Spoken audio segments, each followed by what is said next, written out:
Remettre de l'intensité. Jérémy Davidson joint le geste à la parole. Après un premier match globalement raté, surtout dans l'attitude, les brivistes ont soif de revanche. Ils ont grillé un joker à Pau, pas question de déjouer à nouveau face à un concurrent direct dans la lutte pour le maintien. Honnêtement, je ne pense pas qu'on doive changer quoi que ce soit.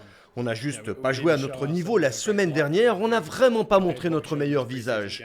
Par rapport à ce qu'on avait prouvé pendant les matchs de préparation, surtout le dernier contre Bordeaux, on est capable de faire beaucoup mieux. On a été trop perso, il faut qu'on joue plus collectivement, comme une équipe.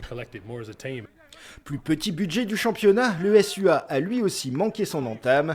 44 points encaissés à domicile face à Toulon, ça pique. Alors pour ce deuxième match à Armandie, les Agenais n'ont déjà plus le droit à l'erreur, pas forcément bon signe pour le CAB. Je pense qu'ils vont montrer un état d'esprit, un visage complètement différent sur ce match.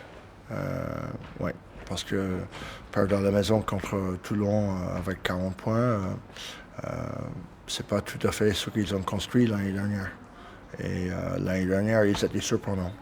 Équipe poil à gratter du top 14 l'an dernier, Agen a perdu des joueurs et pas des moindres, mais reste une valeur sûre.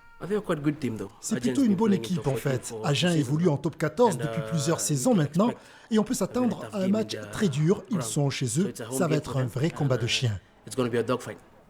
La saison ne fait que commencer, mais samedi soir, Agenais ou brivistes auront déjà un peu mal à la tête.